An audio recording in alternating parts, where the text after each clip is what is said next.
Exam है। और मैं ईमानदारी से बताता हूँ, हम ज़रूर कहते हैं कि तू नीट क्वालिफ़ाई कर लेगा ना, तो एक स्टेप तुम्हारा ऊपर हो जाएगा लाइफ। लाखों लोग जिसके लिए तैयारी कर रहे हैं, बीसों लाख लोग जिसके लिए सोचते हैं, जो सपना होता है डॉक्टर बनने का, तो तुम्हारा एक लेवल ऊपर चले जाओगे, लेकिन लाइफ आसान नहीं होगा। इनफैक्ट नीट निकलने के बाद लाइफ और ज़्यादा मुश्किल हो जाता है। एमबीबीएस की पढ़ाई नीट की तैयारी करने से कहीं ज़्यादा मुश्किल है। उसमें जब तुम जाओगे ना, तो बायोलॉजी के जो तुम्हारे एक एक चैप्टर है ना, वहाँ पे एक एक टॉपिक की तरह होंगे, छोटे छोटे टॉपिक। इतनी मोटी मोटी किताबें होंगी ना कि तुम्हें लगेगा कि यार इससे अच्छा तो नीट का फिजिक्स ही था। मजाक नहीं कर रहा हूँ, मजाक नहीं कर रहा हूँ। तुम्हें लगेगा यार इससे अच्छा तो नीट का फिजिक्स ही था। एमबीबीएस का जो बायोलॉजी होता है ना, एमबीबीएस का जो बायो होता है ना, नीट के फिजिक्स से 10 गुना 20 गुना ज़्यादा मुश्किल और टफ होता है।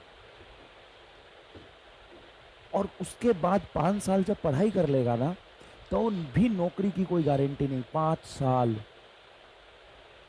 1 2 3 4 5 ईयर एमबीबीएस के बाद, 5 ईयर एमबीबीएस के बाद फिर से तुम्हें कंपटीशन की तैयारी करना पड़ेगा। पीजी का एंट्रेंस कहते हैं उसको।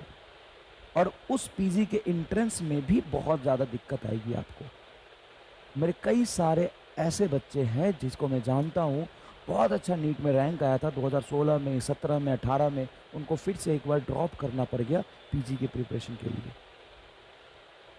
और पीजी का पास भी कर जाओगे तो क्या, एक एंट्रेंस क्वालिफाई कर लिया तुमने, तुम पीजी कर लोगे। उसके बाद तो पीजी के लिए जाओगे, पीजी के लिए जाओगे, फिर तुम्हें पीजी के लिए मेहनत करना पड़ेगा। फिर तुम वहाँ पे स्पेशलाइजेशन होगा तुम्हारा, फिर जाके कहीं पे एक तुम्हारा ट्रेनिंग के जैसे नहीं होता है, वैसे नौकरी लगेगा कहीं पे। तो लाइफ देख आसान कहीं नहीं है, मेहनत तुमको हर जगह करना पड़ेगा। नीट क्वालिफाई होता है तो भी नहीं होता तो भी तुक्का मार के, जैसे आजकल क्या होता है ना कि बच्चे नीट का पेपर क्वालिफाई करते हैं और उनको लगता है कि वो डॉक्टर बन गए। अरे 2017 में जो नीट का क्वालिफाई किया था ना, वो ड्रॉप कर रहा है पीजी के एग्जाम के लिए। उससे जाके पूछो कि डॉक्टर बनने का दर्द क्या होता है और डॉक्टर बनना कितनी बड़ी बात होती है। जब पीजी नीट निकाल लिया, 5 साल पढ़ लिया, फिर पीजी का एंट्रेंस निकाल लिया, फिर 2 3 साल पढ़ लिया, फिर स्पेशलाइजेशन हो गया, फिर भटकना पड़ता है नौकरी के लिए। ये रियलिटी है, मैं कुछ गलत बात तो नहीं बोल रही। फिर भटकना पड़ता है नौकरी के लिए, जूनियर डॉक्टर बनने के लिए, रेसिडेंट डॉक्टर बनने के लिए। और उसमें भी इतने भीड़ होते हैं, इतने भीड़ होते हैं, इतने भीड़ होते हैं, एक पोस्ट के लिए 100 लोग आते हैं।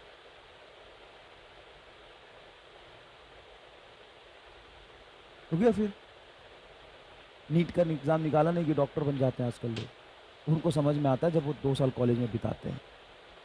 तो भाई दर्द है, मेहनत है। मतलब मैं तो यही कहना चाह रहा हूँ सिर्फ तुम्हें कि ऐसा नहीं है कि किसी तरीके से तुक्का लगा के, किसी तरीके से, किसी भी स्ट्रैटेजी से, मेहनत से, मतलब किसी भी तरीके से तुक्का लगा, किसी शॉर्ट कट से, किसी भी तरीके से उठा के तो अगर डॉक्टर बन भी गया, नीट निकाल भी लिया, सॉरी नीट निकाल भी लिया, तो समस्या का हल नहीं है।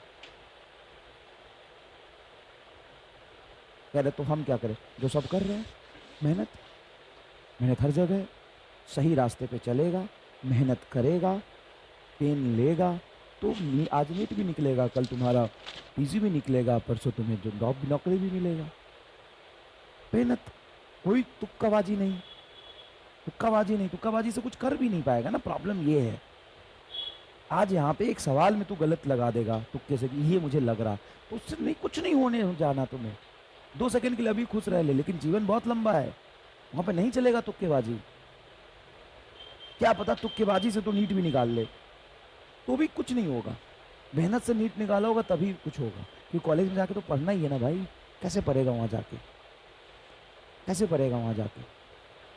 मेहनत भाई, मेहनत। वो कह रहा हूँ, तुक्काबाजी नहीं, कोई शॉर्टकट नहीं, मेहनत, मेहनत और मेहनत, ये कह रहा हूँ बस।